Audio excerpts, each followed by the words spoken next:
That's right. I agree with Angela Rayner, the Shadow and Future Housing Secretary, who says we need to build new towns and new houses right across Britain. Britain doesn't have anything like enough homes for millions of people under the age of 40. The chance of getting on the housing ladder and fulfilling the dream Thatcher spoke of being a homeowner is over. Even really quite well-paid people, if they live in the southeast, if they live in a city like London, can't get on the housing ladder. And I think a lot of boomers don't recognise the damage they've done. You go back to the 1970s and the average house price was £5,000.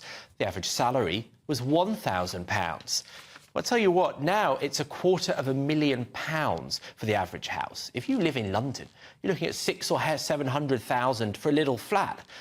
And that is completely unfair. Now, look, if those rich pensioners who are living in those houses had the decency to let building go ahead, then maybe things would be all right.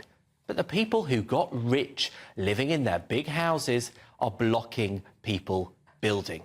That's why we need to rip up planning laws. We need to stop caring about the green belt. You people that think the view of the golf course is more important than my right to have a house, your days are numbered. And so let's drown out those people moaning about house building with the sound of diggers across Britain. Let's get building. Gosh, you sound obnoxious and entitled. No, he sounds like a supply-side reformer, and that is I'm sorry, did you see the hatred? I sound like a fat dad.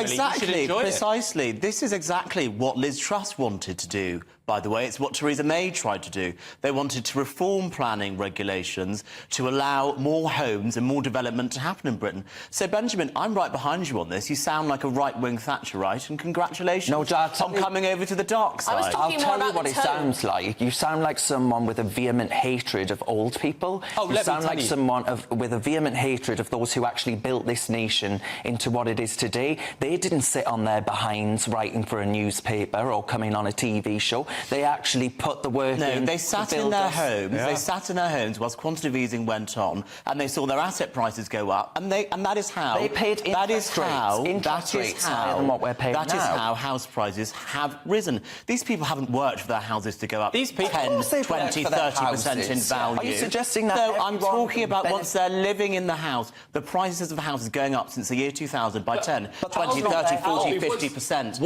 It's not gone up in value because of people's hard work. That's what I'm saying. Just a moment. What else has happened since the 90s that's caused house prices to go up? We've had mass immigration. Yes. Immigration used to be at quite a sustainable level in the UK.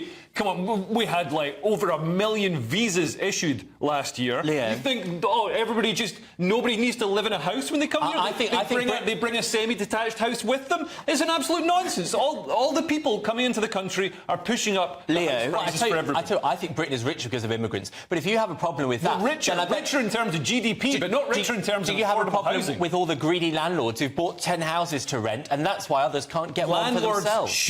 Landlords should be greedy, and if we had a sensible immigration policy, there wouldn't be the masses clamouring to get into. So if I can just quote Suella Braverman from her speech at the UN, 45% of housing demand comes from immigration. That means 55% of it just comes from the native population. I'm not saying 45%. I'm not saying 45% isn't a large amount, but the majority of housing demand, Leo, comes from the native population, and we've not been doing enough to cater for that. Might come from people who are actually already in the country. Yes, so let's not just talk about immigration.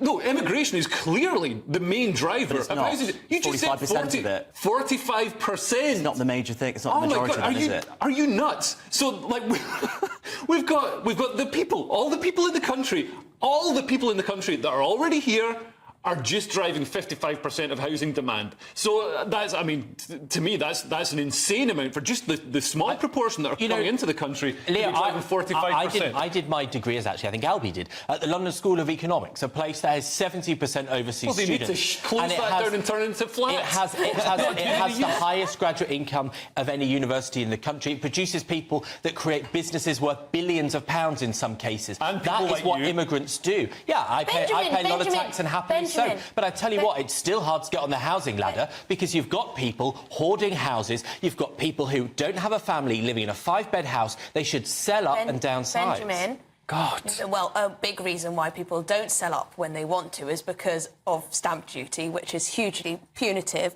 and other reasons too, also because we don't have enough supply of the right types of homes for older people when they do want to leave. But there is no point denying that despite the great things that come with immigration, that it has had an absolutely huge impact on housing. It's as simple as supply and demand. It's economics 101, but I imagine you didn't study economics at the LSE.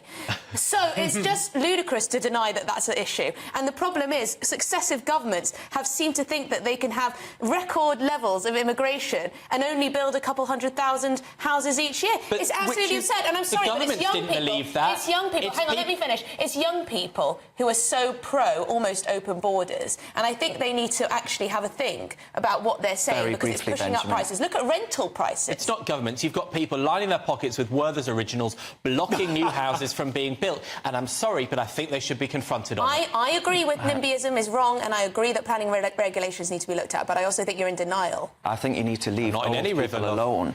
But there we are.